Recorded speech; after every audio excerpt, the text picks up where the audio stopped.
Dr. Claude Iverneck wasn't surprised when Inga confessed that while she still cared for him, she was no longer in love with him. Their lack of closeness over the past few weeks had hinted at it. He looked over at his wife, who remained beautiful even after 24 years together, and silently concurred with her feelings. When he first met the German-born beauty in Cologne, Germany, he had fallen deeply in love with her. She had felt the same about the college student. Their relationship was one to envy, a love they believed would last forever, despite the changes brought by time and distance. Inga's next words caught the stoic engineer off guard when she declared her intention to move in with her lover. "What?" he exclaimed, his Germanic accent more pronounced. "You have a lover?" She sneered at him with disdain, then shrugged her shoulders. "Yes, and Jerome? He doesn't want kids," Inga stated matter-of-factly. But, you mean you're leaving Charles here? With me?" Claude asked, referring to their 4-year-old son. When Inga had discovered she was pregnant, it had been a complete surprise. Their youngest was already 15, seeking more freedom and money. Claude had been thrilled, seeing the new child as further confirmation of their enduring love. Inga's revelation that she didn't love him, had a lover, and was leaving Charles with him shook Claude. In less than a minute, his whole life had changed. "Yeah, maybe now you have to be a father, huh?" Inga remarked, her beautiful Aryan features shifting from a sneer to amusement. "I am his father. He comes to work with me every day, yes," Claude retorted. Since Claude Jr. and Heather were in their early 20s and attending university in Hamburg, custody of their oldest children wasn't an issue, but a lively 4-year-old boy needed both parents. With a final nod of farewell, Inga packed her 5 suitcases into her Mercedes-Benz and left their home. Claude, relying on his engineering acumen, promptly checked their bank accounts. Inga had already withdrawn 50%, so he closed the accounts and transferred the money to a new one. He also canceled their 3 credit cards. The next task was to reset the garage door's code and the alarm system's passcode. Then, he and Charles headed to Home Depot in Elgin, Louisiana, to buy new locks for all the doors. Charles always enjoyed visiting Home Depot with his dad. They would often pick up new magnets and steel screws and nuts and bolts for fun projects. This time, Claude purchased a large bolt, a 9-volt battery, and a spool of wire. Back home, father and son sat at the workbench in the 4-car garage of their Baylor Lake home, and Claude taught Charles how to make an electromagnet. Huh? Ha ha ha, how about that, huh, Charles? Claude chuckled as Charles marveled at their invention. "It can even pick up a wrench," Charles exclaimed at the magnet's power. After dinner, bath time, and a bedtime story, Charles settled in for the night. Claude looked down at his son and sighed. What kind of mother would leave her baby? He pondered to himself. Then he changed all the locks in the house. If Inga wanted to retrieve any forgotten items, she'd need to get in touch with him. "And Jerome? I hope you have plenty of money. She spends it fast," Claude remarked as he poured himself a scotch and soda. Jerome didn't have much money, and he realized that being involved with a 42-year-old woman with expensive tastes and no income wasn't something he wanted. Being a part-time lover to a beautiful woman had been fun and exciting. He didn't have to maintain a clean home, listen to her complaints, or deal with her personal items cluttering the bathroom. He only had to fulfill her desires, spend her husband's money, and then return to his own place while she prepared for her husband. Claude took action by informing Inga about canceling her cell phone service, automobile insurance, and luxury car payments. Jerome, her lover, indicated it was time for her to leave. Inga resisted the divorce, prompting her attorney, Nicole Banks, to request counseling. Counseling should have happened before she decided to be with another, Claude's attorney, Penny Jones, argued. However, Judge Marie Robichaud ordered a minimum of 8 counseling sessions, which Claude accepted with a shrug. Despite counseling, reconciliation seemed impossible. Claude wasn't willing to reconcile, and Inga was too proud to admit fault. Dr. Sylvia Hooperstein acknowledged there was no way forward for the couple. Nicole then sought custody of Charles Jonathan Iverneck for Ingrid. However, since Inga voluntarily left the child, Charles stayed with Claude while custody was contested in court. Inga demanded full custody, hefty child support, and the marital home, but she refused joint custody with Claude as the primary custodian. Thus, mediation was necessary for their custody battle. Claude didn't react smugly when granted primary custody or when Inga was denied child support. He also didn't celebrate being allowed to stay in the marital home, which would remain Charles's primary residence until he reached adulthood. "Forget about alimony," Nicole snapped when Inga brought it up. "You left the marital home willingly, and moved in with a lover. Courts don't reward infidelity, Mrs. Iverneck. At best, you'll receive 50% of marital assets. Nicole raised the issue of the thousands Inga owed for legal fees. Inga questioned why she should pay when Nicole hadn't achieved any of her goals. After his divorce, Claude met with Tuff Richards, CEO of Kendrick's Engineering, who had plans for a Whitehead generator on his desk. They discussed the schematics. It can be smaller, Tuff emphasized. Since Marcus died, they haven't secured the patent or made improvements. I'll get back to you, Claude promised. I want it smaller, more efficient, Tuff insisted. At home, Claude and his son played with Charles' toys, then experimented with the electromagnet. We harness the magnetic power, Claude mused. And there's a positive and a negative pole, Charles reminded him. You're a genius, boy, Claude laughed, kissing his son. That night, as Charles dreamed, Claude scribbled ideas. The next morning, Claude was still working when Corliss, the housekeeper, arrived. Oh, shoot, Claude chuckled. Miss Corliss, I'll give you $100 if you make Charles breakfast, okay? Grits all right? Corliss asked. Grits are fine, Claude agreed. Tuff examined Claude's sketches and the Whitehead generator schematics. Did you even look at these? Tuff asked, pointing to the Whitehead plans. No, this is a different type of generator, Claude explained. I'll say it is, Tuff concurred. Claude was taken aback when Tuff handed him a $100,000 bonus for creating the K.E. Charles generator. It warmed his heart that Tuff named the generator after Claude's son. Meanwhile, at Stepping Stone, Louisiana, Sue Lynn sat at The Bend, a sandy spot by a creek. Stepping Stone was mostly trailer parks, with just a few permanent fixtures like the grocery store and Dairy Queen. The high school consisted of 8 mobile buildings. In Penny Parish, Sweet Gum Paper Mill, and Hearst Women's Prison were the main job sources, but they weren't hiring. Sue Lynn, an 18-year-old graduate of JFK High School, pondered her future. Her friend Nicholas worked at Sweet Gum, while his girlfriend Angela awaited their baby. Joanne, now married to a woman, lived in Baylor Lake, Louisiana. Bobby was in jail, awaiting trial, with no public defender available. Eric had enlisted in the Marines and was stationed in Japan. Sue Lynn's best friend April had left for Jackson, Mississippi, seeking more opportunities. Sue Lynn wasn't sure if April was still there or had moved on. Sue Lynn observed a small branch drifting down the almost dry creek. With no rain lately, the creek was at risk of drying up completely. The branch navigated around the bend, snagging on rocks briefly before breaking free and continuing its journey toward a larger stream, eventually merging with the Mississippi River. While Sue Lynn was relieved she'd quit smoking due to its cost and unpleasantness, she missed having something to occupy her hands and mind. With a sigh, she stood up, brushed off her shorts, and headed home. Upon returning, her mother mentioned April's call, questioning why she was still around despite leaving for Jackson. Sue Lynn confirmed the call but hadn't received her number. Her mother, distracted by the television, mentioned April might call back later. Sue Lynn, familiar with April's unpredictable behavior, understood it could mean a short wait or no call at all, depending on April's state of mind. Later that day, April called again. Sue Lynn's mother handed her the phone, expressing disapproval of their friendship. Sue Lynn remained silent. Nothing she said could change her mother's perpetual disappointment, starting from Sue Lynn's birth. Born slightly too early to mark a significant moment and without being a son, she couldn't meet her father's expectations, adding to her parents' dissatisfaction.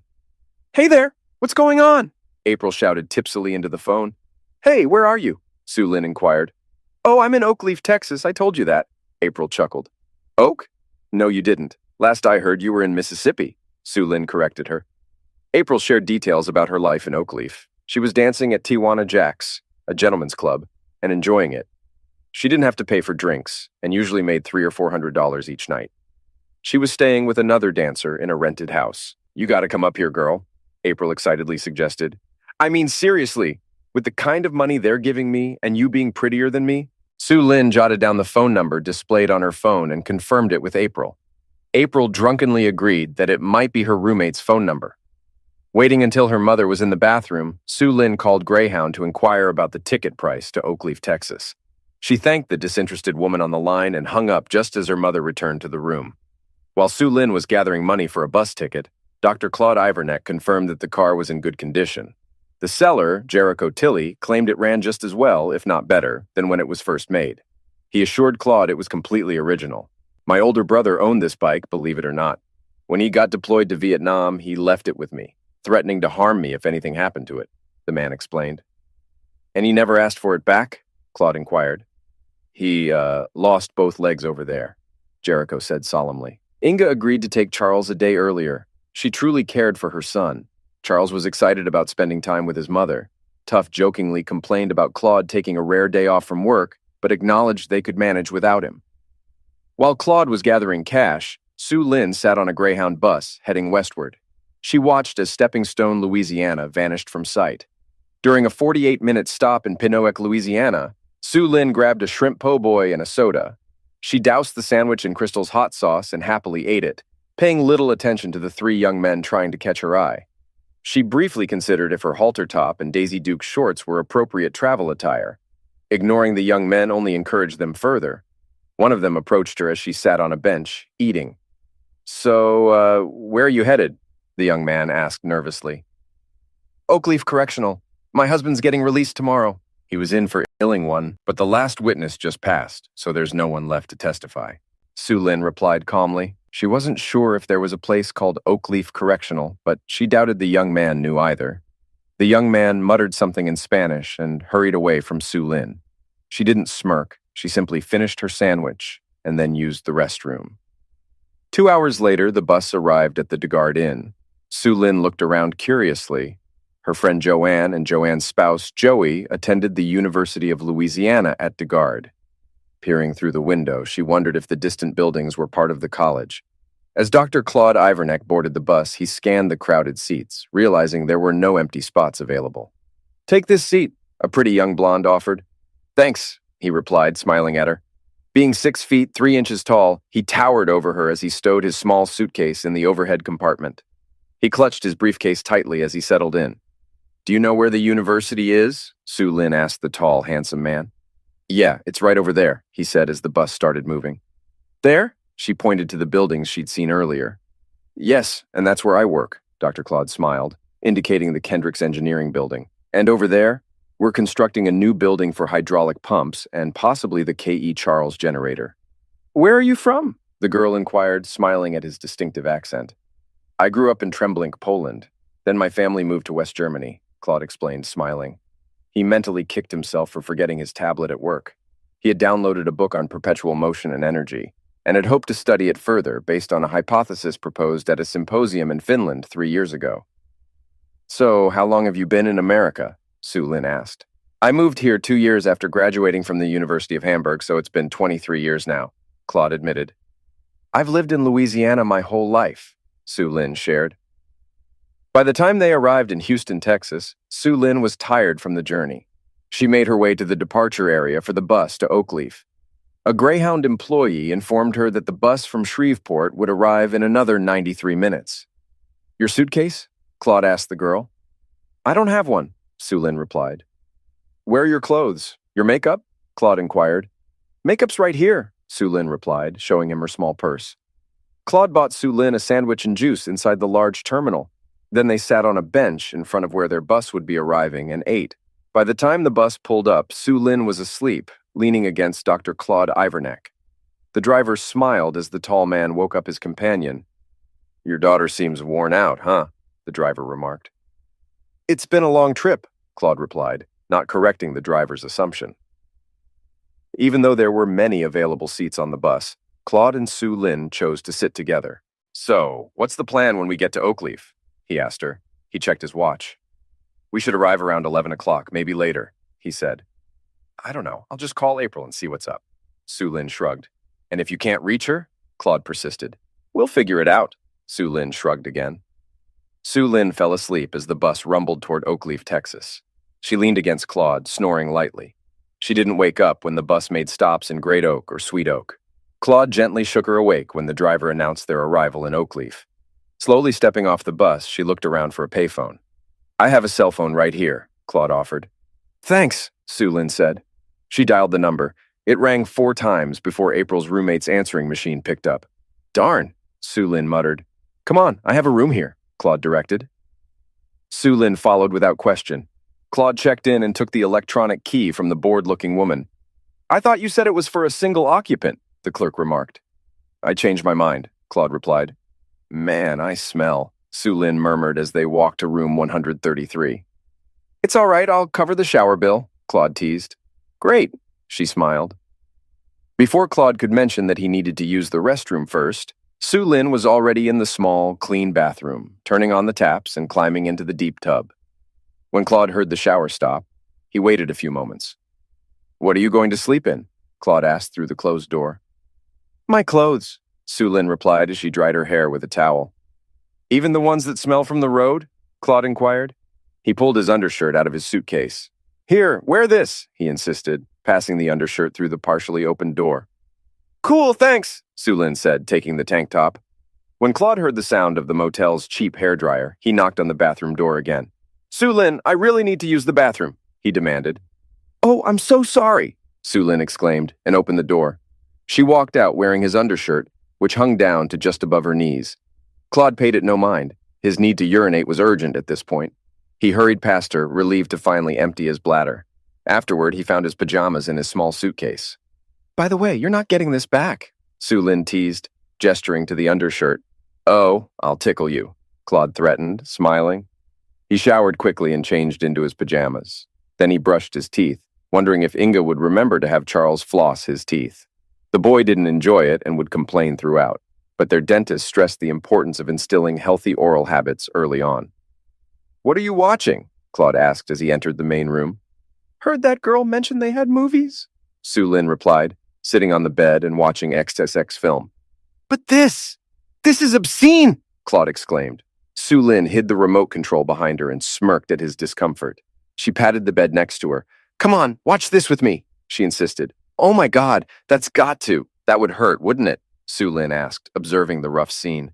Su Lin, please change this, please, Claude pleaded. He had been a perfect gentleman so far. The young 18-year-old girl's attire had been too revealing. He would never allow his daughter Heather to dress like that.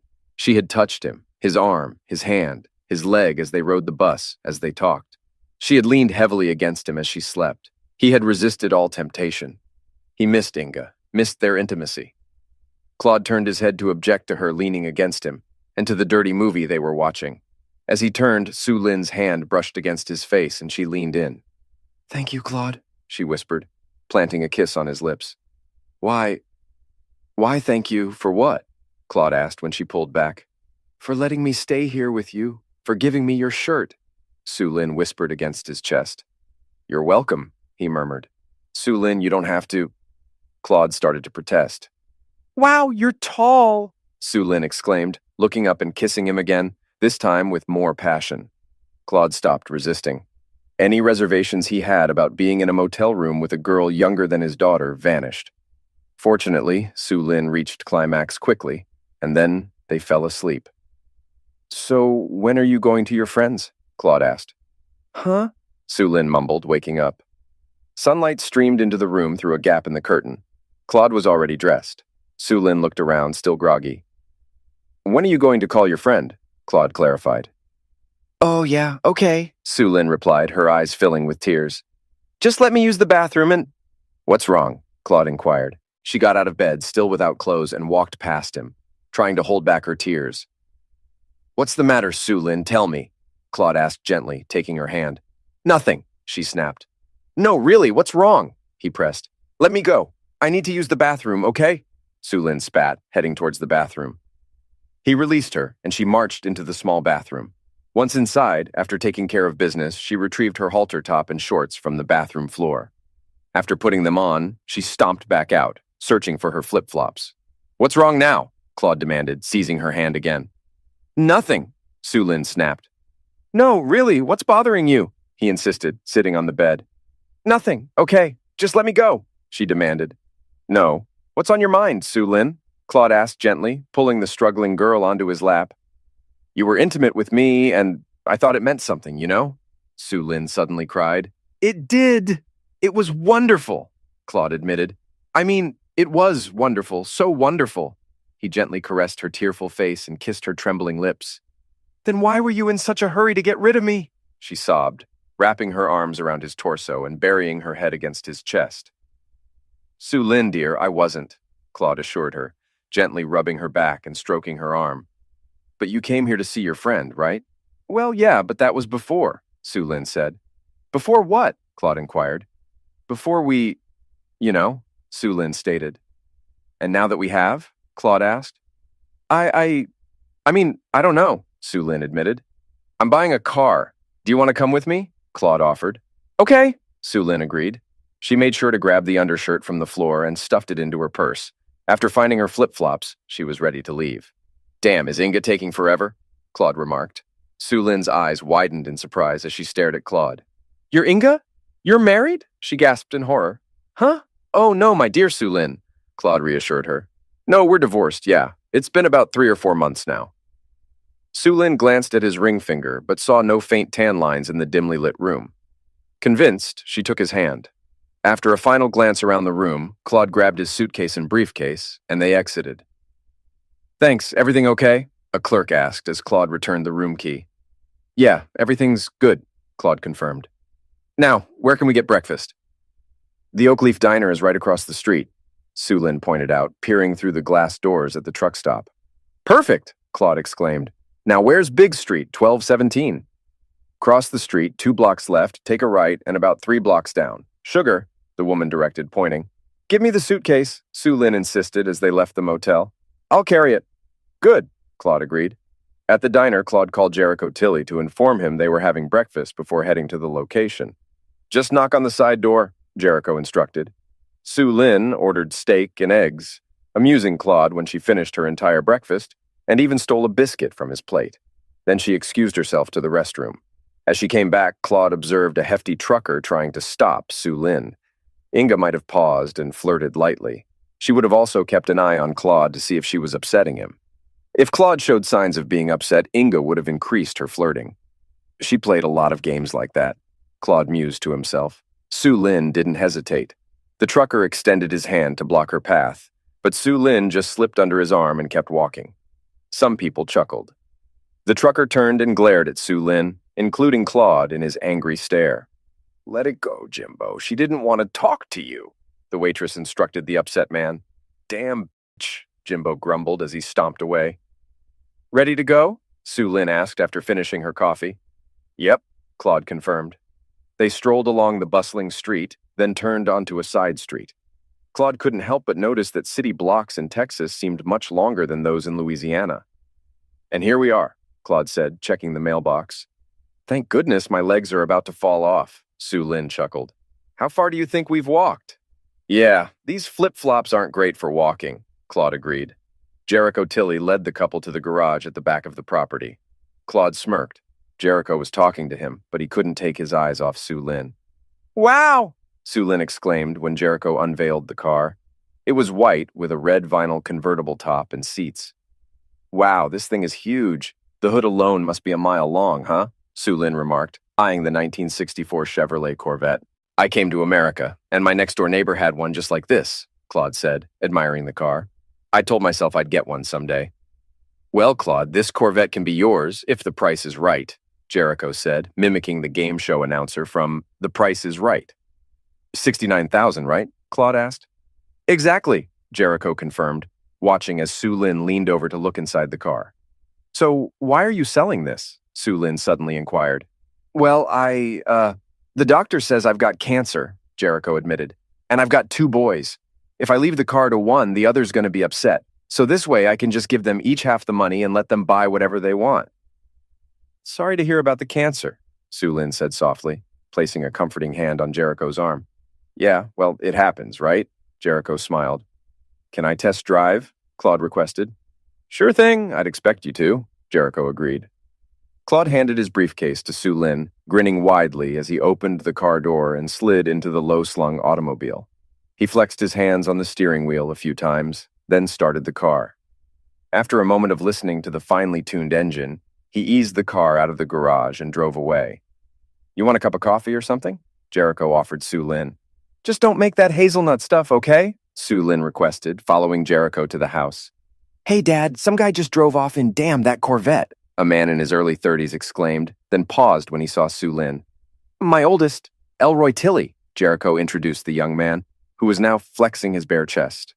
Hey, Su Lin greeted him. And, no ma'am, this is honest-to-goodness real coffee, Jericho assured them as he poured each of them a mug of the thick brew. Oh, so about the car? Elroy inquired, tearing his eyes away from Su Lin. Her daddy's gonna buy it, Jericho explained. Oh no, he's not my daddy, Su Lin corrected with a smile as she blew on her coffee. He's my man. Wow, Jericho chuckled. You, that vet, and a cold glass of water would be enough to give him a heart attack, huh? 10 minutes later, Claude pulled up to the house in the car. He stepped out reluctantly and knocked on the side door, which Su Lin opened. So, Daddy, do you like it? She asked. Yeah, I like it. I love it, Claude agreed.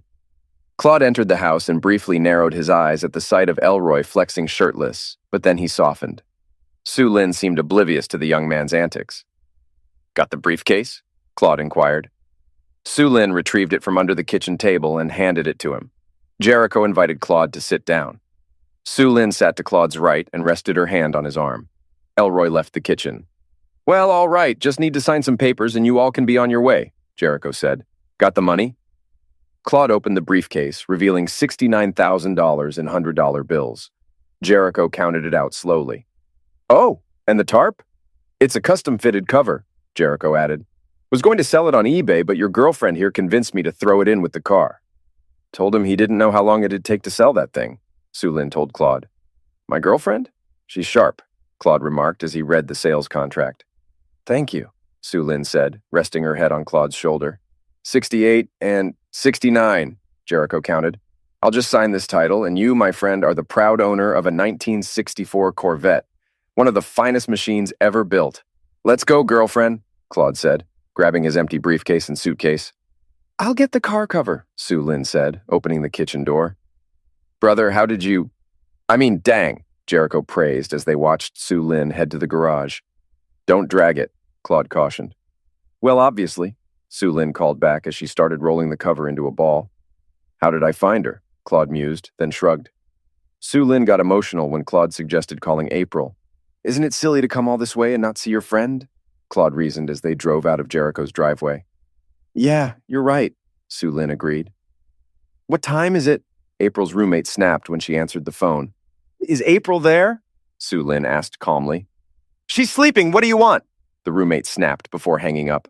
Su Lin, she's not home, Su Lin said, handing Claude his phone. Let's go. Claude touched her face lightly. Su Lin looked up at him with shiny eyes. Okay, where do you want to go? He asked softly. She lowered her head and brushed his hand away when he touched her face again. Stepping stone, I guess, she mumbled. Do you really want to go there? Claude inquired. No way, Su Lin choked. Why do you think I jumped on the bus? Claude remained silent for a moment before starting the car and navigating through the streets of Oakleaf to find the interstate. By the time they reached Lake Charles, Louisiana, Su Lin was smiling. Claude had put the top down, and she enjoyed the wind blowing through her hands. Convertible suits a pretty blonde like you? Claude chuckled as they arrived at the Cracker Barrel in Lake Charles.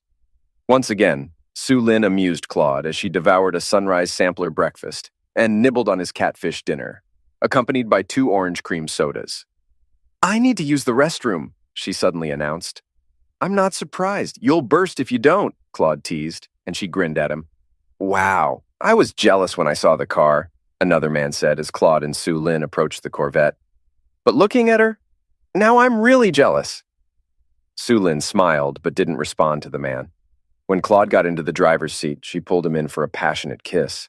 That'll really make him jealous, she whispered after releasing Claude's lips. Claude grinned and revved up the powerful engine. Then, acknowledging Su Lin's admiration, he drove off. Su Lin glanced at Claude curiously as he exited onto DeGard from I-10. Claude navigated the streets until he stopped in front of a large house. Where are we?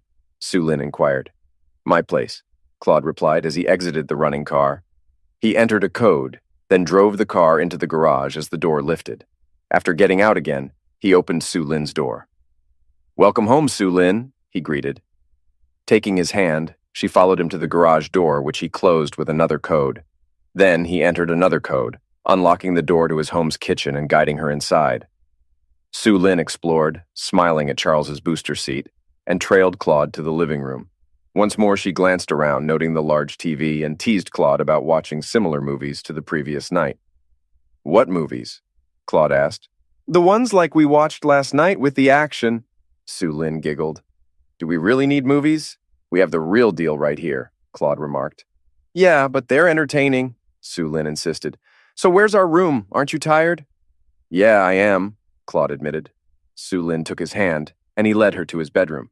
She eyed his California king bed and joked about getting lost in it. That's north, that's south, and these are east and west, Claude pointed out the directions. If you get lost, just call out north, south, east, or west, and I'll find you, okay? Okay, Su Lin giggled, removing her shorts and halter top. The way we make love, she echoed. I like that. The way we make love.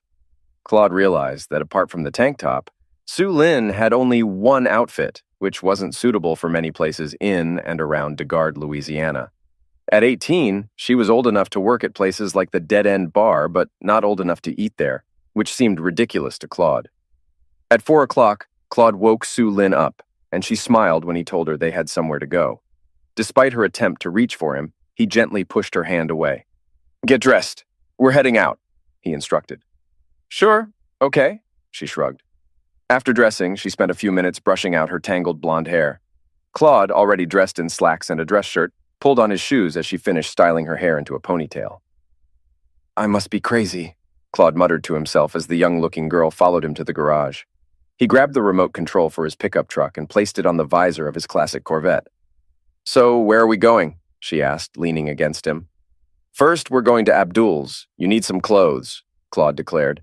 He expected excitement, but then he remembered Su Lin might not know about Abdul's or Babbage's, the other department store in the area. Inside Abdul's, Su Lin looked at a pair of jeans, held them up, and shook her head. She then looked around and asked Claude if there was a petite section, because none of the clothes seemed to fit her.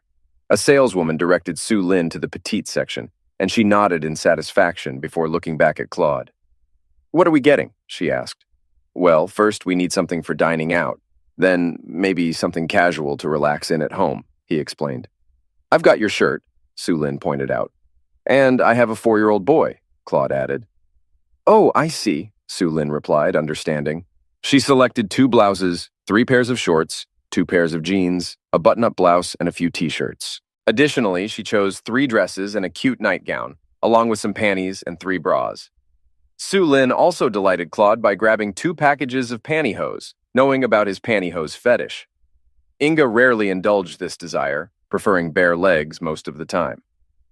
Afterwards, Su Lin dragged him to the shoe section and picked out 2 pairs, a pair of dress pumps and a pair of tennis shoes. Thanks, baby, Su Lin said simply as they loaded their purchases into the car trunk. Well, I'm just glad you didn't see the jewelry counter, Claude half-joked. Oh, where was it? Su Lin asked, eyes widening. Nowhere, forget it. I was just kidding. Abdul's doesn't have a jewelry counter, Claude quickly clarified. So, are we going out to eat now? Su Lin asked. Yeah, we'll head back home. You can change, then we'll go, Claude replied. What? Open the trunk again, Su Lin said. She grabbed a dress, a pack of pantyhose, and a bra. To Claude's amazement and delight, she dropped her halter top into the car seat, shrugged into the bra, then pulled on the dress. She also discarded her shorts into the seat and wriggled into the pantyhose. Get my shoes, she instructed before settling into the car. All right then, let's head out for dinner, Claude agreed. Thanks again, baby, Su Lin said as Claude joined her in the car. Side-by-Side Steakhouse had a 15-minute wait. Su Lin leaned against Claude, swaying slightly as they waited. Before long, the hostess escorted them to their table, wished them a good meal, and departed. Can I have the ribeye? Su Lin inquired, perusing the hefty menu. You can order whatever you like, Claude reassured her. She opted for the ribeye, a loaded baked potato, and broccoli with cheese. What's this? I didn't order this, Su Lin queried when the waitress placed the endive salad in front of her. It comes with the meal. It's endive salad, Claude explained. On what? Su Lin chuckled at the unfamiliar word. Just try it, Claude playfully growled. Ooh, Daddy's getting mad, huh? Su Lin teased. But she did take a bite of the salad. Su Lin managed to finish her salad, 2 baskets of hot, hand-formed dinner rolls, as well as her steak, potato, and broccoli. Wow, where are you putting all that? Claude joked. Although the waitress mentioned desserts, Su Lin admitted that the last few bites had been a struggle. Claude settled the bill with his credit card and smiled at his lovely dinner companion. Meanwhile, Su Lin glanced around the lavish steakhouse, taking in the rich decor and elegant ambiance. Her expression turned slightly puzzled as she turned to Claude. Do you know that woman at your 4 o'clock? Su Lin asked discreetly. gesturing subtly toward Claude's right shoulder. Claude glanced around and spotted a scowling Inga and a bored Jerome. Yes, my dear Su Lin, he grinned widely. That's my ex-wife and her boyfriend. You have a thing for us blondes, huh? Su Lin grinned, playing with a lock of her blonde hair. But where's Charles? Claude suddenly wondered. The waitress returned and bid them good night. Claude settled the bill, kept the receipt, and helped Su Lin stand up. Back home, Claude brought the bags of clothes to his bedroom and made space in the closet for her. He also cleared out a dresser drawer, and she smiled as she put away her new clothes. Now, can you do something for me? Claude asked, his voice rough. Anything, Su Lin promised. Take your dress off, but keep the pantyhose on, Claude requested. Although she said she was Baptist, Su Lin agreed that God would be present at the Lutheran church, too. Some of Claude's acquaintances gave them a second glance as they entered Atonement Lutheran Church in Kimball, Louisiana. He nodded politely to them and spoke with Su Lin in quiet tones. Since the Corvette only had 2 seats, Su Lin didn't accompany Claude when he went to Inga's condo to pick up Charles. Inga put on a smile, but her eyes blazed as she talked to Claude. So, who was that little tramp I saw you with on Saturday? She muttered, as Charles picked up his toys from the living room floor. That was Su Lin, but she's not a tramp, Claude replied. But, where was Charles while you and your boyfriend were at the restaurant, huh? His sister was babysitting, Inga snapped, letting the boyfriend comment slide. Stepping outside, Inga's eyes widened at the sight of the classic car. Then they narrowed into mean little slits. You have enough money to buy this? She snapped. My lawyer will be very interested in hearing about this. What? Claude chuckled. No, this is Su Lin's car. See? I told you she's not a tramp. This is her car, Inga stammered, admiring the long, sleek vehicle. Cool, Charles exclaimed. It's very cool, Claude agreed, and buckled the child into the car seat. Charles and Su Lin's meeting couldn't have gone better. She smiled, hugged him tightly, then asked him to show her his room. In his room, Su Lin pretended she didn't know what his toy truck, crane, and backhoe did. Wow, Daddy, did you know you had such a smart little boy? Su Lin praised as she carried Charles to the kitchen for their supper. Yes, he's a genius, wonder kid, Claude enthused.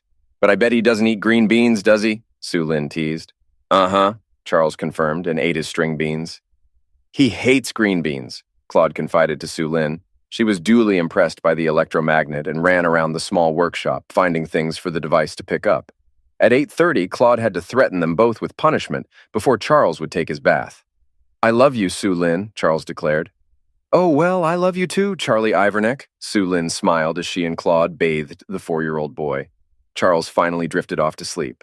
Su Lin smiled as she entered the bedroom she shared with Claude. It was very sweet when he said he loves you, Claude remarked. Well, I love him too, Su Lin said. She pulled on her tank top sleep shirt and climbed into bed. I love Daddy too, she said, resting her head on his chest. A lot, she added. Claude frowned at her blonde head as she snuggled against him. They had met just over 72 hours ago. They had made love for the first time less than 63 hours ago. He ran his fingers through her long hair and she sighed happily. At work, Tuff Richards admired the classic car. Then the CEO helped his head engineer cover it with a tarp. Looks like you're enjoying that bonus, Tuff remarked. More than you'd know, Claude replied, smiling as they entered Kendrick's Engineering with Charles. At 11:49, Denise Lacombe paged for Claude. Sir, there's a girl here claiming she's your girlfriend, Denise whispered urgently through the intercom. Girlfriend? Tuff asked as Denise relayed the message. Yeah, girlfriend, okay? The car isn't the only thing I got with the bonus, Mr. Nosy, Claude joked. Well, this I have to see, Tuff said, rushing out of Claude's office. Hey, baby, Su Lin greeted with a smile as Claude burst into the reception area. Miss Corliss ran me out of the house, said I was in the way. So where are you taking me for lunch? She had her hair in a ponytail, wore khaki shorts and one of the tops Claude had bought her. On her feet, she had her usual flip-flops, which she dangled off one foot as she reached up for a kiss. Wow, Tuff exclaimed. Just wow. Indeed. Tuff Richards, this is my girlfriend, Su Lin Benning. Su Lin, meet Tuff Richards. He's the CEO of the company. Claude introduced them. And for lunch, we'll eat in the lunchroom here. I'll join Charles. Oh, great, Su Lin said excitedly. Hi, Mr. Tuff. Nice to meet you. Wow, Tough repeated and walked away. Hi, Sue Lin, Charles greeted happily. Sue Lin smiled as Charles showed her what he was working on and introduced her to his teachers at the factory's nursery. What do you want to eat? Sue Lin asked, holding Charles's hand in the lunchroom. On Wednesday, Inga found an excuse to avoid seeing Charles. Claude was okay with it. He and Sue Lin had planned to take Charles to the university's planetarium for a night showing. He had been about to call Inga to switch the plans to Thursday, so it wasn't until Friday that Inga Ivernek learned that her husband had a woman staying the night at his house. It wasn't until Friday that Inga heard about Sue Lin, Daddy's girlfriend. Inga smiled and pretended to be interested in Charles's new friend, Daddy's new friend. But once Charles was asleep, Inga angrily dialed the number 7 on her phone. Yes, Claude answered. Sue Lin took advantage of Claude's distraction and stole one of his shrimp scampi. Claude smirked as Sue Lin looked triumphantly at him. Yes, Inga. What is it? Claude asked. He frowned and gestured to stop Sue Lin from trying to steal another shrimp. She pouted but stopped. As soon as we're done, we need to go to Stepping Stone, Claude said, ending the call abruptly. Why? What's wrong? Sue Lin asked, concerned. I need to get your birth certificate. I can't believe she's threatening to sue me for custody, Claude snapped. Why is she suing you for custody? Sue Lin asked, searching in her purse. Because I have my lover, my girlfriend, living with me. She says it's a bad influence on our son, Claude explained, taking a forkful of his meal. Here, I grabbed it when I thought I was moving to Oak Ridge, Sue Lin said, showing her birth certificate. Oakleaf, but that's great, Claude said, examining Sue Lin's birth certificate. And she can't say her boyfriend never spends the night, right? Sue Lin added, finishing her manicotti. Hands off my food, you little troublemaker, Claude demanded as she reached for his garlic bread. What? She laughed. What did you call me? Claude waved the waiter down, apologized, but requested the check. I'm really sorry, we're in a rush, he said. Of course, sir, the waiter responded. Why are we rushing? Sue Lin asked, munching on garlic bread. And where did you get that? Claude asked, eyeing her bread. They gave it to me, Sue Lin fibbed, pointing to another table. Sue Lin? No, they didn't, Claude chuckled. Sue Lin hurried to keep up with Claude. She felt relieved when they reached his car and she could stop and buckle up. They arrived at David's Jewelry on Highway 19. Sue Lin looked at him as he rushed to the door. The door buzzed, and Claude held it open for Sue Lin. Baby, what's going on here? Sue Lin asked, glancing around at the jewelry counters. We need an engagement ring, Claude told David, the shop owner. We what? Sue Lin gasped. Come on, we have an 11:30 flight to Las Vegas, Claude said as David unlocked a display case. We what? Sue Lin gasped again. My second wedding was in Las Vegas, David mentioned. Claude, baby, are you serious? Sue Lin asked, feeling lightheaded. I'm dead serious, Claude said. White gold? Yeah, white gold would be best, I think. We have these over here, a nice sapphire solitaire, David offered. Try it on, Claude insisted to Sue Lin. It's a bit big, Sue Lin noted. Let's see, David said, checking the ring's size. You're probably about a size 5, I guess, Sue Lin agreed. But baby, are you really serious about this? I've never been more serious about anything in my life, Claude affirmed, nodding as David found another ring. Oh, that's beautiful, Sue Lin exclaimed as she tried on the diamond and ruby ring. We have matching bands. What size ring do you wear? David asked. Stretch, Sue Lin giggled, examining the ring in the shop's light. 12, sometimes 12.5, Claude replied, as Sue Lin giggled. I must be losing my mind. I must be completely crazy, Claude thought, as he drove his powerful sports car toward Lafayette's small airport. Las Vegas is known as the wedding capital of the world. Within an hour of landing, Claude arranged for a videographer, photographer, minister, and chapel. He also found a beautiful gown for Sue Lin and a nice tuxedo for himself. You'll be the best wife, I promise, Sue Lin said tearfully, clutching her bouquet tightly. I believe you, and I'll be a good husband, Claude assured her with a smile. Can I throw out my birth control pills? Sue Lin asked, just as the minister called them forward. I must be crazy, Claude smiled as the photographer took pictures. Dearly beloved, we are gathered here today, the minister began, playing it up for the camera. They got a nice suite at the casino for $340. In Las Vegas, seeing a woman in a wedding gown and a man in a tuxedo without luggage isn't unusual. The desk clerk smiled knowingly and wished them a good night. In the lavish suite, Sue Lin climbed onto the bed, showing Claude she was wearing white pantyhose. She dropped her bouquet as he joined her, his face between her legs. At first I kinda hated it, Sue Lin admitted, her voice still strained. And now? Claude asked weakly, removing his tuxedo. Now? We're doing that again. I mean, I almost passed out when I came, Su Lin exclaimed. Oh boy, Claude chuckled. Let's shower together, okay? Oh boy, Su Lin giggled and hurriedly removed her dress. I think I'll enjoy being out of my mind, Claude smiled as Su Lin hugged him under the water, her head resting on his chest. What time are we leaving? Su Lin asked. The flight is at 12:19, Claude replied. Oh, so we have time to... Su Lin trailed off, turning and placing her hands against the shower wall. Yeah, we have time for a shower together, Claude agreed. Because she was shorter, he had to lift her off the shower floor. She squealed and laughed as he entered her. Neither climaxed, but they both enjoyed the closeness. Su Lin packed the wedding dress in its bag for their return flight. It was their only luggage, along with their wedding photos and discs. The flight attendant didn't ask for her ID as she poured them champagne to toast. Thank you, Su Lin smiled. Congratulations, sweetie, the attendant replied. At 6:30 Sunday evening, Claude arrived in his 1964 Corvette. Inga smiled smugly. Told you I won't let Charles be exposed to sin, Inga declared. What sin? Claude asked innocently. You're living with a woman, having closeness in my house, Inga accused. Yes, I'm having lots of closeness with Su Lin, Claude agreed, holding out his left hand. Inga's smile faded. You're not married. I have a ring, pictures, video, and a license. So I am married, Claude chuckled. Is my son ready? I don't believe you, and I won't let you have Charles, Inga shouted. Inga had already turned down the job at Babbage's department store. She had also instructed Jerome's cousin to file for child support. Both her condo payments and association fees were overdue, and she planned to request alimony. That Nicole Banks, she never asked for any of that, you know? The new attorney laughed.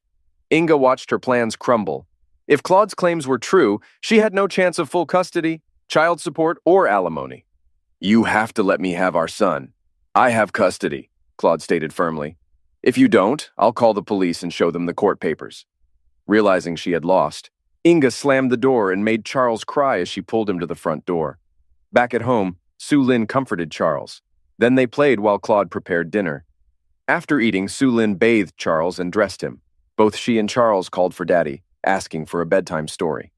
Before Claude could go to his office, Su Lin pulled him into their bedroom and closed the door softly. Is that the only reason we got married? Su Lin asked quietly. Claude was about to say yes, but then he saw her tears. He hugged her and kissed her head. Su Lin, I won't lie to you. A good husband doesn't lie to his wife, Claude said, kissing her head again. Then he did lie. Inga, my ex-wife, threatened to take Charles away from us, Claude said. But really, she pushed me to make a decision. He lifted her face to look at him. She said our love was sinful, but it's not. It's right and good. Marrying you is the best decision I've made. But the only reason, Su Lin started. The main reason, not the only reason, is because I'm crazy about you, Claude insisted. I'm in love with you. Inga may have pushed us, but she's not the only reason I asked you to marry me. Oh no, my mom! I forgot to tell my mom, Su Lin exclaimed suddenly. Claude watched as his wife hurried to the phone, punching in numbers quickly. Mama, it's me, Su Lin said after some impatient waiting. No, I'm not asking for money, she clarified. Listen, Mama, just listen, okay? Su Lin's cheerful expression turned into a frown of anger. Claude couldn't hear the conversation, but he could tell from Su Lin's tense posture and the sharp sounds from the phone that it wasn't pleasant. Mama, hold on a sec so I can explain, Su Lin snapped. More arguing echoed from the phone. I'm married, Mama. No, I'm not pregnant, but I am married, Su Lin stated firmly. After listening for a bit more, she hung up the phone and stared at it. But don't worry, Mama, Su Lin spoke to the silent receiver. I love him, he loves me, and we'll be just fine, got it? Turning to Claude, she walked over slowly, arms open. We'll be okay, right? She asked. Yeah, we'll be just fine, Claude reassured her.